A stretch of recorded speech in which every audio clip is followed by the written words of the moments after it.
ድምፃዊ ሰማኸኝ በለው ከዚህ ዓለም በሞት እንደተለየ እንግዲህ መረጃዎች እየወጡ ይገኛሉ። ባደረበት ህመም ምክንያት እንግዲህ በሕክምና ሲረዳ ነበር። ነገር ግን በዛሬው ዕለት እንግዲህ ህይወቱ ማለፍ ችሏል። ድምፃዊ ሰማኸኝ በለው እንግዲህ ባለትዳርና የአራት ልጆች አባት ነበር። ለቤተሰቦቹ፣ ለወዳጅ ዘመዶቹ፣ ለአድናቂዎቹ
ከትምህርት ቤት ጀምሮ የተጀመረ ፍቅር ወይ ደስ ሲል እዚህ ደርሷል። ቢኒያም ሰማኝ፣ እስራኤል ሰማኝ፣ አብርሃም ሰማኝ ባሉ ልጆች አሉኝ። ሶስቱም ወንዶች ናቸው። ሶስቱም ስራ ይዘውልኛል። እግዚአብሔር ይመስገን። በጣም እድለኛ ነኝ። ደስ ይላል በጣም።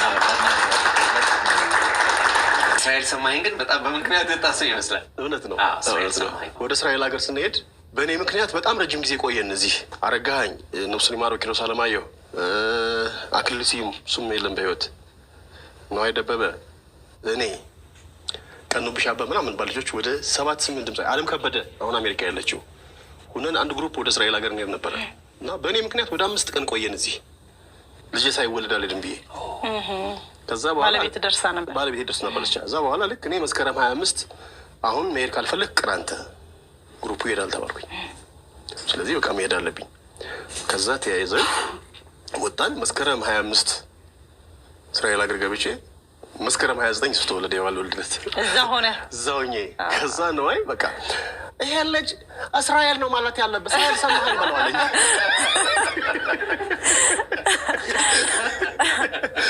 ከዛ ተደኩለት ነው ለዛው ዘና እግዚአብሔር ባርኮ የሰጠሽ ነው። ሁልጊዜ እኮ ከአንድ ብርቱ 2 መድኃኒቱ ይባላል። ስለዚህ ባልና ሚስት በህይወት ዘመናቸው ሲኖሩ አይጣሉም፣ አይጋጩም፣ ምንም ውሸት ነው። ይሄ አይሰራም። እግርና እግር እንኳን ይጋጫል። አንዱ ሰዓት ሲሆን አንዱ ውሃ ሆኖ ማቀዝቀዝ፣ አንዱ ቱግ ሲል አንዱ ወጣ ብሎ አሳልፎ መመለስ። አንድ መድኃኒት አለች፣ የትዳር መድኃኒት። እሷ መድኃኒት ምንድን ናት? ትዕግስት ትባላለች። ትዕግስት በቃ ሰው ትዕግስት ካለው ሁሉም ነገር ያሳልፋል። ለምንም ነገር የትዕግስት ልክ አለው አይደለ? ለትዳር ግን በጭራሽ። ለልጆች ስትል ያኔ መልካሙን ጊዜ ባሰበው ቁጥር የመልካሙን ጊዜ ባሰባችሁት ቁጥር እዚህ ጋር የመጣውን ያሁኑ ነገር ተረሳዋለህ። ትዕግስት የምትባል መድኃኒት አለች። እሷን በየቀኑ መዋጥ